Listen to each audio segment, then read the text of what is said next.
আমরা চলে যাচ্ছি আজকে সেই বহু প্রতীক্ষিত ট্রাম্পোলিন পার্কে। আমরা ঠাকুরনগর থেকে এসি ট্রেন ধরেছিলাম, কারণ সকালবেলা তো ট্রেনে খুব ভিড় হয়, ওই কারণে এসি ট্রেনটা একটু ফাঁকা থাকে। আর বেশ মজাই গেছিলাম সবাই মিলে।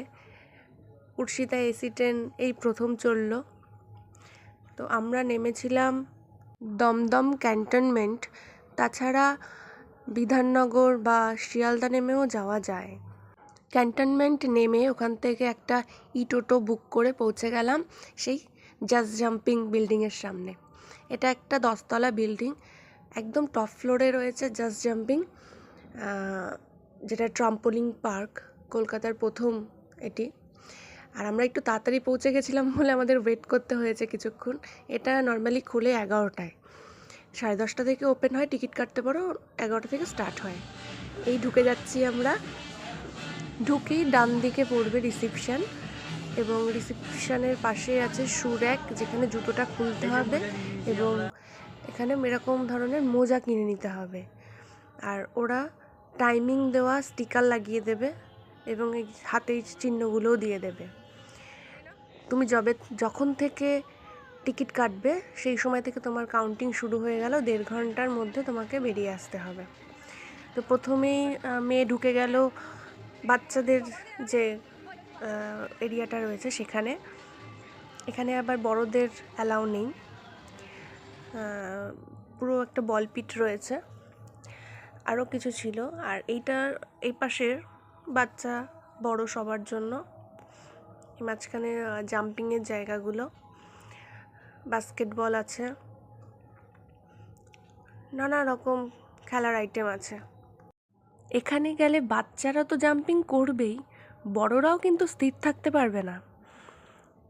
ওখানে মাঝখানে যে স্কোয়ার মতো দেখতে পাচ্ছ তোমরা, ওই জায়গাটায় গেলেই জাম্প হতে শুরু করে।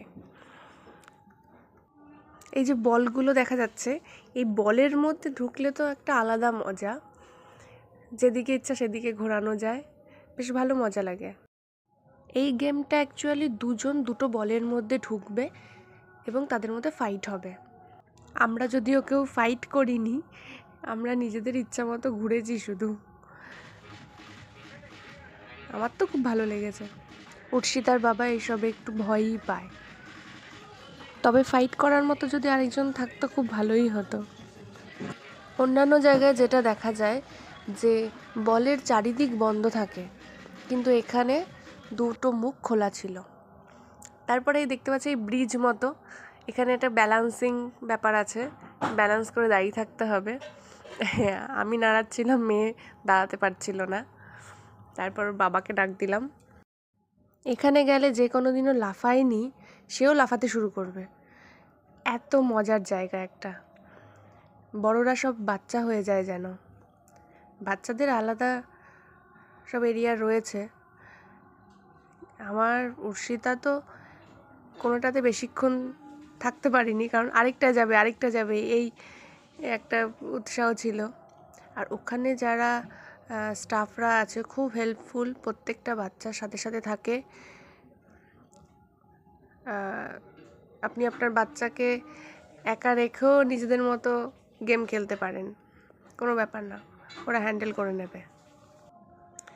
ছোট ছোট গাড়ি থেকে শুরু করে স্লিপিং, তাছাড়া ছোট ছোট ঘর, রান্না করার ঘর, পড়ার ঘর, খেলার ঘর, নানা রকম ছোট ছোট বাচ্চাদের যত রকমের খেলার আইটেম থাকে সব আছে ওখানে। ওই সেক্টরটায় পুরো বাচ্চাদের জিনিস ভর্তি, মানে বাচ্চারা গেলে মানে পাগলের মতো খেলতে থাকবে। বিভিন্ন ধরনের ব্লক আছে, ছোট বড়। বড় বাচ্চা যেমন এনজয় করবে, ছোটরাও এনজয় করবে।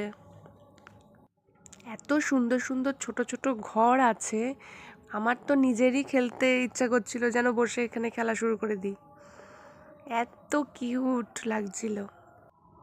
উর্ষিতা এক একটা জায়গায় গিয়ে চড়ছিল, আবার আমাকে নিয়ে গিয়ে দেখাচ্ছিল, মা আমি এখানটা চড়েছি, তুমি এখানে আসো, তুমিও একটু চড়ো।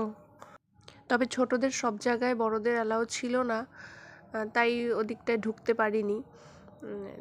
স্টাফরা সবাই খুব হেল্পফুল, ওরাই হ্যান্ডেল করেছে বাচ্চাদের। উর্ষিতা তো এত টাইপের খেলনা একসাথে পেয়ে পাগলের মতো করছিল। যেটা সামনে দেখছে সেটা একটুখানি খেলছে, গিয়ে আরেকটা দেখছে, এই সুড়ঙ্গ থেকে বেরিয়ে গেল, বেরিয়ে গিয়ে এই ছোট্ট ব্লক নিয়ে খেলা শুরু করলো। কিছুক্ষণ এটা খেললো, তাও ভাল লাগলো না, আরেকটা দৌড় মারলো। এরকম করছিল।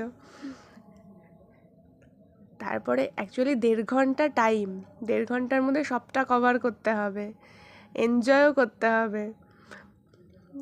লাস্টে যখন আমরা বেরোচ্ছি তখন ও বলছে, না মা আমি আরেকটু থাকবো, কিন্তু আমাদের তো টাইম শেষ হয়ে গেছিলো। স্লিপগুলো খুব মজার, খুব মজার। আর বাচ্চারা বলপিট দেখলে তো পাগলের মতো খেলা করে। উর্ষিতাও ঠিক সেই রকম করছিল। একটার পর একটা রাইডস, পড়ে যাওয়ারও সেরকম সম্ভাবনা নেই, কারণ যে ওই মোজাগুলো পরা ছিল তার নিচে গ্রিপ ছিল, যার ফলে স্লিপ কাটার কোনো ভয় ছিল না। ইচ্ছা মতো মজা করেছিল। দারুণ একটা এরকম রোলিং স্লিপার। তবে এটা ছিল শুধুমাত্র বাচ্চাদের। এই রিং ঝোলাগুলো খুব ভালো ছিল, বাস্কেটবল। মাঝে মাঝে তো আমি উর্ষিতাকে খুঁজেই পাচ্ছিলাম না, কোথা থেকে সে যে কোথায় চলে যাচ্ছিল। এদিকে যাচ্ছি ওদিকে যাচ্ছি, হঠাৎ দিকে এক জায়গায় বসে খেলছে। ছোট ছোট, একদম ছোট ছোট ব্লক। ভাবলাম এখানে মনে হয় আটকানো যায়, কিন্তু সেই আটকানো যায় না, নানান সাইজের ব্লক আছে। তবে ব্লক দিয়ে বেশিক্ষণ খেলার মতো সময় ছিল না, ব্লক দিয়ে খেলতে গেলে অন্যগুলো চড়া হবে না। এই ছোটো ছোটো কিউট হাউসগুলো এত ভালো লাগছিল। আবার বন্ধুও পাতিয়ে নিয়েছিল, একসাথে স্লিপ করছে। আর আমাদের দুজনের এই কম্পিটিশান, সে আমি তো কোনো দিনও জিতবো না জানি। আর মারপিট, এই যে ফাইটের সময়, যাই হোক মেয়েকে তো আমি হারিয়ে দিলাম, কিন্তু মেয়ের বাবাকে হারাতে গিয়ে আমার তো ঘাম ছুটে গেছে। আর সে তো ইচ্ছা মতো মানে প্রতিশোধ নিয়ে যাচ্ছিল আমার ওপর। যাই হোক আমি শেষ পর্যন্ত পরাজয় স্বীকারই করে নিলাম। এই ছোট ছোট স্কোয়ারগুলোর মধ্যে দুমাদুম পড়লে এত মজা, কোনো লাগার ভয় নেই। এই রিং পাসিংগুলো বেশ ভালো লাগছিল, উর্ষিতাও ট্রাই করছিল। তবে এই রিংয়ের হাইটগুলো আমার তুলনায় একটু নিচুই ছিল, তাই আমি সহজেই পাস করে গেছিলাম। পরেও অনেকটাই পারছিল একটার থেকে আরেকটায় যেতে। তবে মজার জিনিস ছিল এই শেপ তৈরি। প্রথমবার ও ভালো পারছিল না, তারপরে ওর শেপটা তৈরি করতে পেরেছে আর খুব মজা করেছে। আর বেশ ইন্টারেস্টিং ছিল এই গেমগুলো, এই ওপরে চড়ে ওঠা, তারপরে বড় বড় পিলার টাইপের আছে তার ওপরে ওঠা।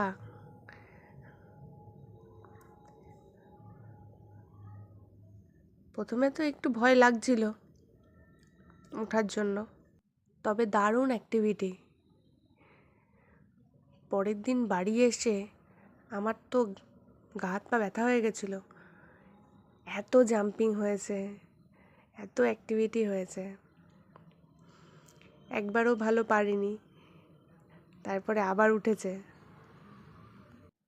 এই দড়ি ধরে ঝুলে পড়াটা বেশ মজার। এই যে পিলারগুলো দেখা যাচ্ছে, যাদের হাইট ফোবিয়া আছে তারা পারবে না, একটা একটা করে ওপরে উঠতে হবে। ও তো উঠেছিল বেশ, একটা পারেনি, অনেকটা সাহস নিয়ে উঠেছিল।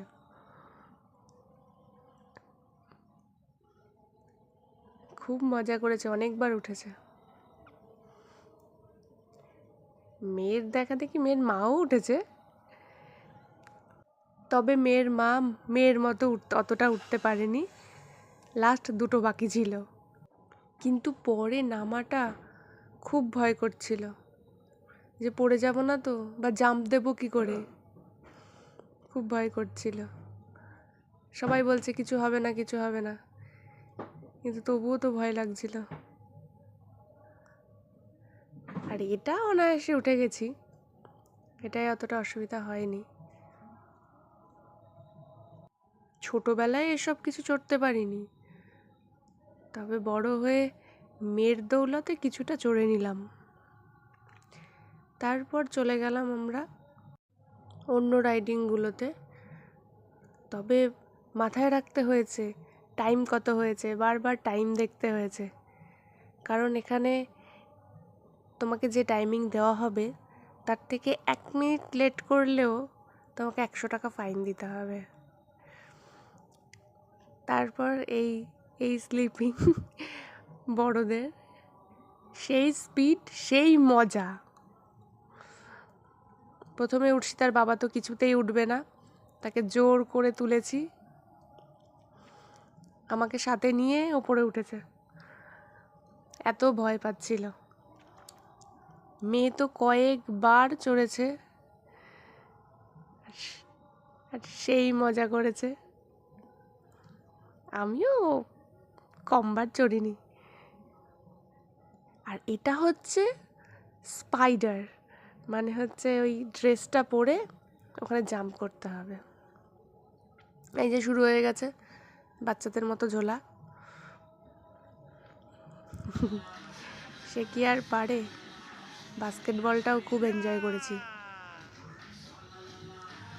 আর এই জাম্পিং করে পরের দিন এত গা হাত পা ব্যথা হয়েছে সে আর কি বলবো। ইচ্ছে মতো উর্ষিতার বাবাও যা লাফিয়েছে সে বলা বাহুল্য। ওখানে গেলে বললাম তো, মানে যে কোনোদিনও লাফায় না সেও লাফানো শুরু করে দেবে, এত মজার জায়গা। তবে লাস্ট মুহূর্তে একটা ঘটনা ঘটেছিল, একদম যখন সময় শেষের দিকে আমাদের, সেই সময় ভূমিকম্প হয়েছিল। যদিও আমরা খুব একটা টের পাইনি, কারণ আমাদের শরীর এমনি ভূমিকম্পের মতো নাচছিল সারাক্ষণ ধরে, তাই আমরা টের পাইনি। বাইরে এসে জানতে পারি যে ভূমিকম্প হয়েছে। আর বেরিয়েই এগুলো আছে, একটা পুলিশ জেল আছে, পোস্ট অফিস আছে, লাইব্রেরি আছে, এগুলো দেখে আসতে পারো। তারপর এত লাফানোর পরে খিদে পাওয়াটা তো স্বাভাবিক। আমরা চলে গেলাম চিনার পার্কের আমিনিয়ায়। উর্ষিতা চিকেন বিরিয়ানি, আমরা ফিশ কাবাব, মাটন, কুলচা, তন্দুরি, তারপর মিল্কশেক, এসব খেয়ে পুরো টাটা বাই বাই করে